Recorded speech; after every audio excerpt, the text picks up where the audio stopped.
ঠিকঠাক করে আমরা পুরো খেলার জন্য এখন প্রস্তুত। অমিত সম্ভাবনার মাঝে বাংলাদেশের অবস্থান। উত্তরে হিমালয়, দক্ষিণে বঙ্গোপসাগর, মাঝখানে মাত্র 40 মাইল চিকেন নেক বাংলাদেশের উন্নয়নের পথে বাঁধা হয়ে আছে। এই 40 মাইলের বাঁধা ঘুচে দিতে পারলে বাংলাদেশের উন্নয়ন কেউ বেঁধে রাখতে পারবে না, বলেছেন প্রধান উপদেষ্টা ডক্টর মোহাম্মদ ইউনূস। ওরা এক পায়ে খারাপ, নেপাল বাড়িবার সমুদ্রকে নিয়ে যাবো, আমরা এক পায়ে খারাপ নেবার জন্য মাঝখানে ওইটুকু পথ অতিক্রম করার সুযোগ আমাদের দেওয়া হচ্ছে না। সেনাপ্রধান হিসাবে আমার প্রধান দায়িত্ব হচ্ছে সেনাবাহিনীকে সবসময় যুদ্ধের জন্য প্রস্তুত রাখা। এতদিন ভারতের পাশে এই সহযোগিতা করেছে বাংলাদেশ, এখন বাংলাদেশ হাত থেকে ছুটে যাওয়াতে বিপদে পড়ছে। এখন এমন অবস্থা যে ফাটা বাসে পড়ছে ভারত পাকিস্তান সীমান্তে উত্তেজনা ভয়াবহ পর্যায়ে পৌঁছেছে। দুই পক্ষের মধ্যে ভয়ানক গোলাগুলিও হয়েছে। শেখ হাসিনার পতনে ভারতের প্রথম পরাজয়টা সাউথ এশিয়া কেন্দ্রিক বাংলাদেশে যেমনটা হয়েছে, ঠিক তেমনটাই দ্বিতীয় পরাজয় হয়েছে তাদের গ্লোবাল মার্কেট কেন্দ্রিক আমেরিকাতে গত পরশুদিন ট্রাম্প মোদির বৈঠকে। ঠিক এত বড় ধরনের পরাজয় ইতিহাসে এর আগে হয়েছে কিনা সেটা আমার অজানা, তবে এমন ধরনের নির্লজ্জ অপমান সেটা হয়তো ভারতের ইতিহাসে এর আগে কখনো ঘটেনি। নরেন্দ্র মোদীর আমেরিকা। আসসালামু আলাইকুম দর্শক, নতুন একটা নিউজে আপনাকে স্বাগতম। প্রিয় দর্শক, ভারতের 7 সিস্টার্সের দিকে চোখ বাংলাদেশের। 7 সিস্টার্স নিয়ে ডক্টর ইউনূসের চাঞ্চল্যকর মন্তব্য। বাংলাদেশের সাথে পাকিস্তানকে নিয়ে খেলতে গিয়ে ভারতের ফাটা বাসে পড়ার ঘটনা, ট্রাম্পের কাছে ধরাশয়ী মোদি এবং মোদিকে ডক্টর ইউনূসের বড় ধাক্কা দেওয়ার ঘটনা ও প্রেক্ষাপট নিয়ে করা আমাদের আজকের ভিডিওটি খুবই গুরুত্বপূর্ণ। ভিডিওটি শুরু থেকে শেষ পর্যন্ত ধৈর্য সহকারে দেখে একটি লাইক দিয়ে সবাইকে শেয়ার করে দিন। আমাদের চ্যানেলে নতুন হলে চ্যানেলটি সাবস্ক্রাইব করে পাশে থাকা বেল আইকনে ক্লিক করে রাখুন। আমাদের ভিডিওটি আপনি বাংলাদেশের কোন জেলায় বসে দেখছেন বা শুনছেন সেটি অবশ্যই কমেন্ট বক্সে কমেন্ট করে জানিয়ে দিতে ভুলবেন না। চলুন আর কথা না বাড়িয়ে ভিডিওটিতে একটি লাইক দিয়ে ধারাবাহিকভাবে আজকের বিস্তারিত খবরগুলো দেখে আসি। অমিত সম্ভাবনার মাঝে বাংলাদেশের অবস্থান। উত্তরে হিমালয়, দক্ষিণে বঙ্গোপসাগর, মাঝখানে মাত্র 40 মাইল চিকেন নেক বাংলাদেশের উন্নয়নের পথে বাঁধা হয়ে আছে। এই 40 মাইলের বাঁধা ঘুচে দিতে পারলে বাংলাদেশের উন্নয়ন কেউ বেঁধে রাখতে পারবে না, বলেছেন প্রধান উপদেষ্টা ডক্টর মোহাম্মদ ইউনূস। ওরা এক পায়ে খারাপ, নেপাল বাড়িবার সমুদ্রকে নিয়ে যাবো, আমরা এক পায়ে খারাপ নেবার জন্য মাঝখানে ওইটুকু পথ অতিক্রম করার সুযোগ আমাদের এখন দেওয়া হচ্ছে না। আশা করি তাদেরই কারণে, তাদের অর্থনৈতিক কারণে সেটা আমাদের দেবে। বাংলাদেশে বিনিয়োগ সম্ভাবনা দেখতে এবছরই আসছেন বিশ্বের সবচেয়ে ধনী ব্যক্তি ইলন মাস্ক। বাংলাদেশকে আস্থায় নিয়ে কথা বলেছেন ডক্টর মোহাম্মদ ইউনূসের সাথে। অন্যদিকে আমেরিকা সফরে গিয়ে মার্কিন রাষ্ট্রপতি ডোনাল্ড ট্রাম্পের মন গলাতে পারেননি ভারতের প্রধানমন্ত্রী নরেন্দ্র মোদী। মোদী সফরের দিনই ভারতের ওপর অতিরিক্ত ট্যাক্স আরোপ করেছেন। ট্রাম্প প্রশাসনে গুরুত্বপূর্ণ ব্যক্তি ইলন মাস্কের সাথেও আলাপেও বিনিয়োগের বরফ গলাতে পারেননি মোদী। আগেই বিকল্প পথ খোলা রেখেছিলেন ইলন মাস্ক। ফোন করে সামাজিক ব্যবসার পথিকৃৎ ডক্টর মোহাম্মদ ইউনূসকে। দক্ষিণ এশিয়ায় স্টারলিংকের ব্যবসা প্রসারিত হবে বাংলাদেশ থেকেই। শুধু নেপাল ভুটান নয়, 7 সিস্টার্স সহ ভারতের প্রতিটি অঞ্চলে যাবে বাংলাদেশের পণ্য। আমাদের অঞ্চল হলো উত্তরে হলো নেপাল, আমাদের অঞ্চল। নেপালের সৌভাগ্য তারা হিমালয় পর্বতের পাদদেশে আছে। দুর্ভাগ্য হলো সমুদ্রের দেখা তাদের হয় না। তাদের সমুদ্র দেখতে হলে আমাদের মাঝখান দিয়ে দেখতে হবে, আমাদের মাধ্যমে দেখতে হবে। ভুটান একই কাণ্ড, তারও সমুদ্র দর্শন হয় নাই, তাকে সমুদ্রে আসতে হলে আমার পথ দিয়ে আসতে হবে, আমরা তাকে স্বাগত জানাই। তেমনি ভারতের পূর্বাঞ্চল একই অবস্থা, নেপালের যে অবস্থা, ভুটানের যে অবস্থা, নেপাল ভারতের 7 সিস্টারের একই অবস্থা। তার সমুদ্র দর্শন তার হয় না, হবে না। তার সঙ্গে আমরা যোগ দিয়ে একসঙ্গে এই অর্থনৈতিক অঞ্চল, আমাদের যে সমুদ্র বন্দর, তাদের মাল আনা নেওয়া করবে, আমাদের মাল আনা নেওয়া করবে, তাদের কাছে যাবে, তাদের অর্থনীতি আমাদের অর্থনীতি একসঙ্গে রাখবে। একসময় মনে করা হতো দক্ষিণ এশিয়ায় আমেরিকার আসল বন্ধু ভারত, কিন্তু ডক্টর ইউনূস বাংলাদেশের সরকার প্রধানের দায়িত্ব নেওয়ার পর সে চিত্র বদলে গেছে। নিজের শপথ অনুষ্ঠানেও মোদীকে দাওয়াত দেননি ট্রাম্প। মোদী স্বয়ং আমেরিকা সফরে গিয়েও আগের মতো পাত্তা পাননি। প্রবাসী ভারতীয়রা হিউস্টন স্টেডিয়ামে মোদী সংবর্ধনা আয়োজন করে। সেখানে অতিথি ছিলেন ডোনাল্ড ট্রাম্প। 50,000 ভারতীয় দর্শককে তিনি সরাসরি বলেন সবার আগে আমেরিকান স্বার্থ। মোদীর উপস্থিতিতে ইন্ডিয়ার উপর ব্যাপক ট্যাক্স আরোপ করা হলো। রেসিপ্রোকাল অর্থাৎ পাল্টা ট্যাক্স পদ্ধতিতে সবচেয়ে বেশি ট্যাক্স বসে ভারতের উপর। সাংবাদিকদের প্রশ্নের জবাবে ট্রাম্পের সাফ কথা, ইন্ডিয়া আমাদের উপর সবচেয়ে বেশি ট্যাক্স বসায়, তাই আমি ইন্ডিয়ার উপর সবচেয়ে বেশি ট্যাক্স বসালাম। But India is a very hard place to do business in because of the tariffs. They have the highest tariffs just about in the world, and it's a hard place to do business. No, I would imagine he met reciprocal mixed tariffs really fair. It's a beautiful, simple system, and we don't have to worry about you charging too much or too little. But traditionally, India is right at the top of the pack, pretty much. There are a couple of smaller countries that are actually more, but India is a they charge tremendous tariffs.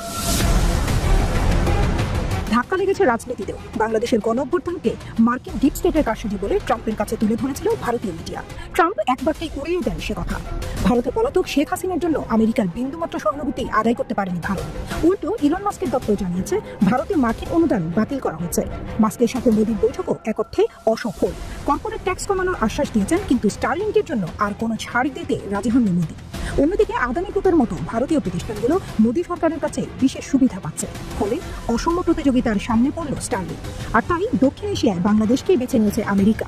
Bhutan, Nepal ও ভারতের seven sisters সহ এই অঞ্চলের অর্থনৈতিক উন্নয়নে নেতৃত্বের দায়িত্ব বাংলাদেশের কাঁধে। সেনা প্রধান হিসাবে আমার প্রধান দায়িত্ব হচ্ছে সেনাবাহিনীকে সবসময় যুদ্ধের জন্য প্রস্তুত রাখা, বিভিন্ন ভবিষ্যৎ চ্যালেঞ্জের জন্য প্রস্তুত রাখা। সেই কাজটাই ইনশাআল্লাহ আমি করে যাব। সেনাবাহিনী ইনেট টু সিভিল পাওয়ারে তার দায়িত্ব পালন করে। যদি সরকার আমাদের সেই দায়িত্ব দেয়, ওই দায়িত্ব আমরা নিষ্ঠার সাথে পালন করব। দুর্যোগ মোকাবেলায় যখন সরকার আমাদের নিয়োগ দিবে, ইনশাআল্লাহ আমরা সেই সমস্ত দায়িত্ব ভালোভাবে পালন করব। দেশ গঠনে আমাদের নিয়োগ দিলে সেটাও করব। বিশ্ব শান্তির জন্য আমরা কাজ করে যাচ্ছি। আমরা ইউএন মিশনে আমরা ডিপ্লয় হই, বিভিন্ন ইউএন অপারেশনগুলো আমরা করি। শান্তি রক্ষার জন্য, বিশ্ব শান্তির জন্য আমরা কাজ করে যাই। সেগুলো ইনশাআল্লাহ জারি থাকবে। নেপাল বারে বারে বলছে আমাদেরকে নিয়ে যাও, আমরা এক পায়ে খাড়া নেবার জন্য। মাঝখানে ওইটুকু পথ অতিক্রম করার সুযোগ আমাদের এখন দেওয়া হচ্ছে না। নেপালের যে অবস্থা, ভুটানের যে অবস্থা, নেপাল ভারতের সেভেন সিস্টারের একই অবস্থা। দুই পাশে দুই মহাশক্তি আমাদের, ভারত আর চীন। তারা দ্রুত গতিতে এগিয়ে যাবে। আমরা যেহেতু মাঝখানে আছি, আমাদেরকে ফেলে যেতে পারি, তাদের বাতাসে আমরা উঠতে থাকি। দর্শক, ভারতের চিকেন নেক নিয়ে ইতিপূর্বে কিন্তু ডক্টর মোহাম্মদ ইউনূস বক্তব্য দিয়েছিলেন যখন তিনি ক্ষমতায় বসেননি। ছাত্ররা যখন ক্ষমতাচ্যুত করেছে শেখ হাসিনাকে, তখনই সেভেন সিস্টার নিয়ে কিন্তু বিদেশি এক গণমাধ্যমের সাথে সাক্ষাৎকার দিয়েছিলেন ডক্টর মোহাম্মদ ইউনূস। এবার প্রকাশ্য তিনি ক্ষমতায় বসে মুখ খুললেন চিকেন নেক অথবা সেভেন সিস্টার নিয়ে। তিনি যে বক্তব্য দিয়েছেন তার বক্তব্য আপনারা শুনেছেন। দর্শক, এই ঘটনার পর ভারত চোখ রেখেছে সেভেন সিস্টারের দিকে, এমনকি বাংলাদেশেও চোখ রাখছে। তাহলে কি হতে যাচ্ছে সামনে?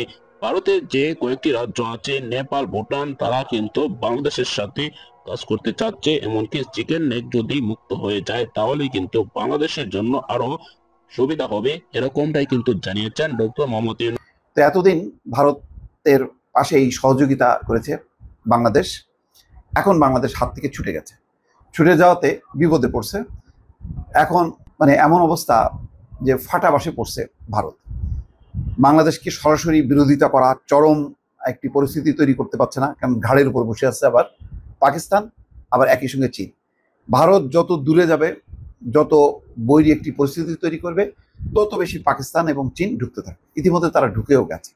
বাস্তবতা হলো এই, ভারত দেখছে যে যার বাংলাদেশ সীমান্ত প্রায় ৬,০০০ বর্গ কিলোমিটার যেখানে সীমান্ত, সেই সীমান্তের দেশ যদি ভারতের বিপক্ষে চলে যায় এবং ভারতের সীমান্ত অঞ্চলের নানা বাঁধ, নানা স্থাপনা, বিমানবন্দরের মতো স্থাপনা যদি চীনের কাছে চলে যায় এবং চীন যদি সেগুলি দেখভাল করার নামে তাদের সৈন্য সামন্ত ঢুকে যায়, তাহলে একটা মহাবিপদ।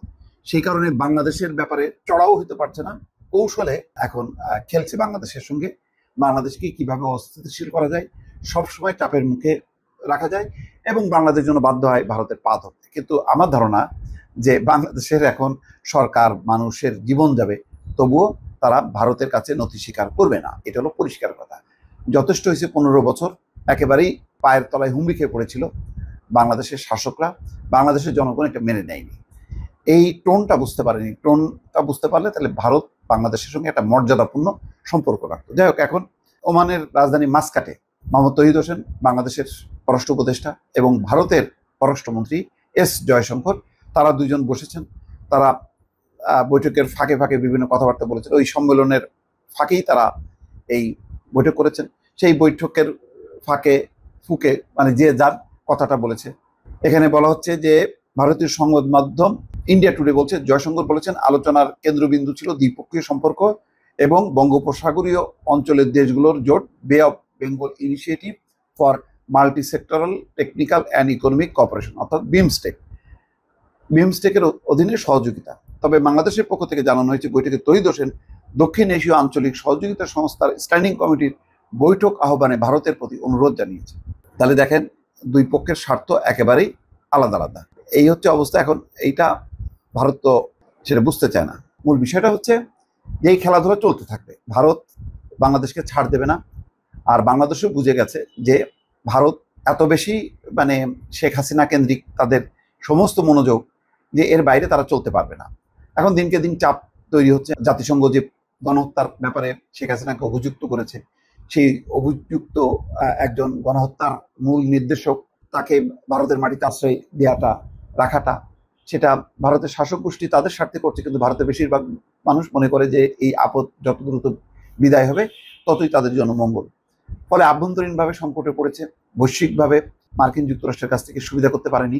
আবার আঞ্চলিকভাবে যে চাপ দেবে, সেই চাপ দিলে পাকিস্তান এবং চীন চুপ করে বসে থাকবে না, তারা পাশে এসে দাঁড়িয়েছে। সব মিলিয়ে ভারত একটা বাংলাদেশকে নিয়ে যে ফাটাবাসে পড়েছে, এই ব্যাপারে কোনো সন্দেহ নেই। দর্শক, শেখ হাসিনার পতনে ভারতের প্রথম পরাজয়টা সাউথ এশিয়া কেন্দ্রিক বাংলাদেশে যেমনটা হয়েছে, ঠিক তেমনটাই দ্বিতীয় পরাজয় হয়েছে তাদের গ্লোবাল মার্কেট কেন্দ্রিক আমেরিকাতে গত পরশুদিন ট্রাম্প মোদির বৈঠকে। ঠিক এত বড় ধরনের পরাজয় ইতিহাসে এর আগে হয়েছে কিনা সেটা আমার অজানা, তবে এমন ধরনের নির্লজ্জ অপমান সেটা হয়তো ভারতের ইতিহাসে এর আগে কখনো ঘটেনি। নরেন্দ্র মোদীর আমেরিকা সফরকে কেন্দ্র করে গত 6 মাসে ভারত প্রোপাগান্ডা মেশিন এতটাই চাউর হয়েছে যে সেখান থেকে বাংলাদেশকে ছোট করার জন্য যত ধরনের অপমান মেশিন তৈরি করা সম্ভব তার সবটাই তারা করেছে। কিন্তু ডক্টর ইউনূসের ত্রিমুখী একটা চালে সবকিছু লন্ডভন্ড হয়ে গেছে এবং সব ধরনের প্রোপাগান্ডা মেশিন এক জায়গায় অকেজো হয়ে গেছে। আজকের ভিডিওতে ভারতের প্রোপাগান্ডা মেশিনের নির্লজ্জ অপবাদ থেকে শুরু করে মোদি ট্রাম্প বৈঠকে কতটা অপমান ভারত হয়েছে এবং কিভাবে বাংলাদেশের অবস্থান সেখানে পুনরুদ্ধার হয়েছে তার সবকিছু তুলে আনার চেষ্টা করব।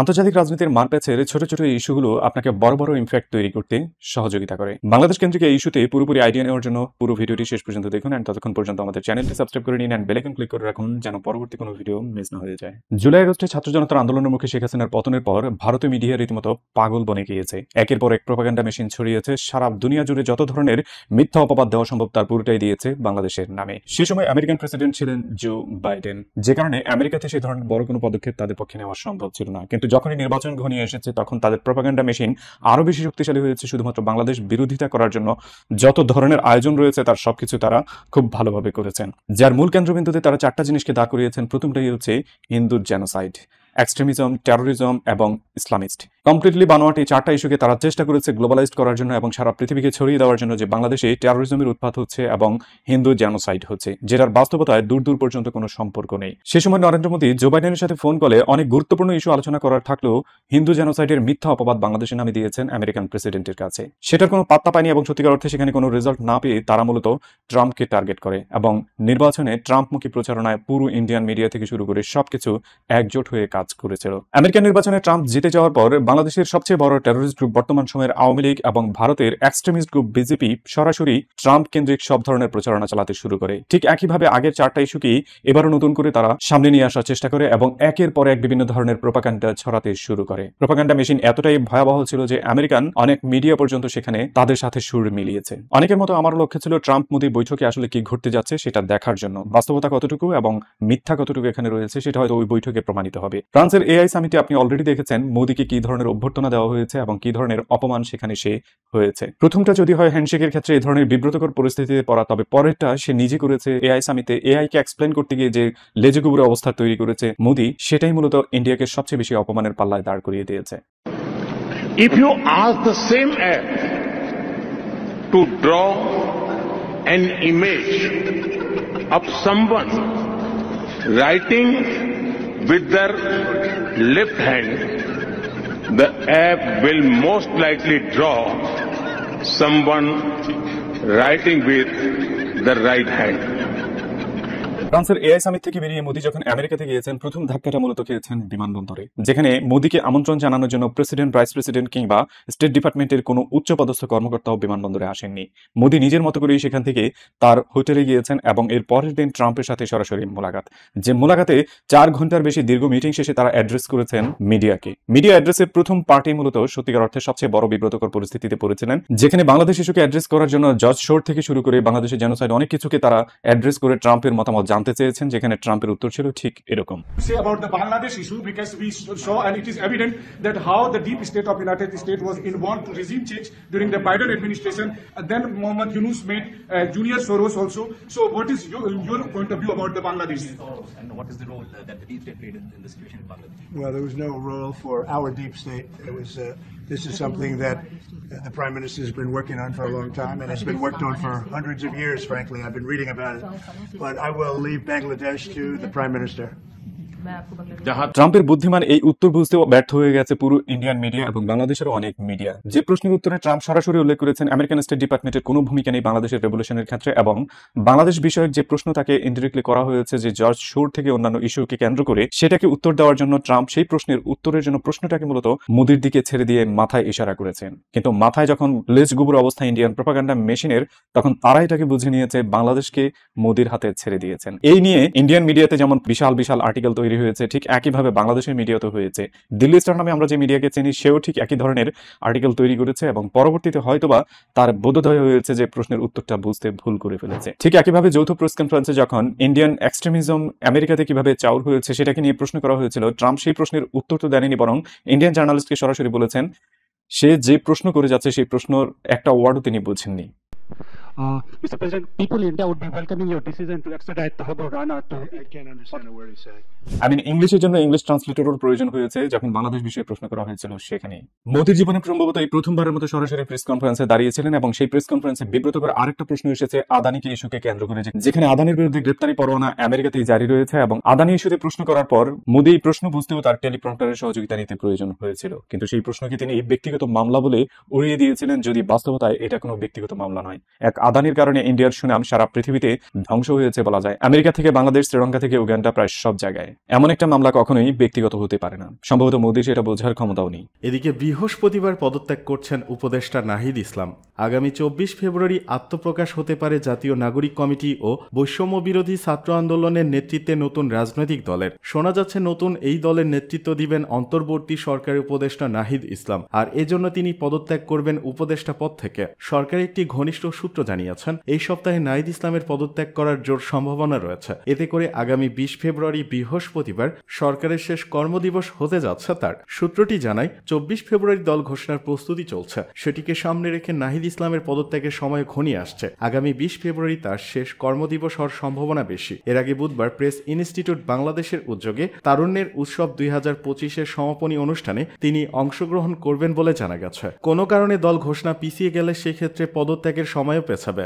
মন্ত্রণালয় ছেড়ে নাহিদ ইসলাম জনতার কাতারে নেমে এসে শিগগিরই নতুন দলের দায়িত্ব নেবেন বলে জানিয়েছেন জাতীয় নাগরিক কমিটির মুখ্য সংগঠক সার্জিস আলম। রোববার এক অনুষ্ঠানে তিনি বলেন, আমাদের রাজনৈতিক দল এই ফেব্রুয়ারি মাসের মধ্যেই আসছে। অভ্যুত্থানের অন্যতম সমন্বয়ক আমাদের রাজপথের সহযোদ্ধা নাহিদ ইসলাম, যিনি এই আন্দোলনের ঘোষক। তাকে আমরা আহ্বান জানিয়েছি যেন পুরো বাংলাদেশকে আবার আমরা সামনের সারিতে থেকে ঐক্যবদ্ধ করতে পারি। সেজন্য নাহিদ ইসলাম যেন ওই ক্ষমতার মন্ত্রণালয় ছেড়ে আবারও জনতার কাতারে এসে দাঁড়ান। আমাদের অনেক আশা আকাঙ্ক্ষা রয়েছে। নাহিদ ইসলাম নতুন রাজনৈতিক দলের আহ্বায়ক হবেন তা প্রায় নিশ্চিত ছিল, তবে সদস্য সচিব পদ ঘিরে আলোচনা এখনো চলছে। বিষয়টি নিয়ে দফায় দফায় বৈঠক করেছেন জাতীয় নাগরিক কমিটি ও বৈষম্য বিরোধী ছাত্র আন্দোলনের নেতারা। সংগঠন সূত্রে সর্বশেষ পাওয়া তথ্য অনুযায়ী এ পদে আক্তার হোসেনের থাকার সম্ভাবনাই বেশি। নেতারা বলছেন সদস্য সচিব পদ নিয়ে আলোচনা থাকলেও নাহিদ আক্তারই এগিয়ে আছেন নেতৃত্ব পাওয়ার দৌড়ে। সদস্য সচিব পদে আরও আলোচনায় আছেন জাতীয় নাগরিক কমিটির আহ্বায়ক নাসিরউদ্দিন পাটোয়ারি, যুগ্ম আহ্বায়ক আলী হাসান জুনায়েদ,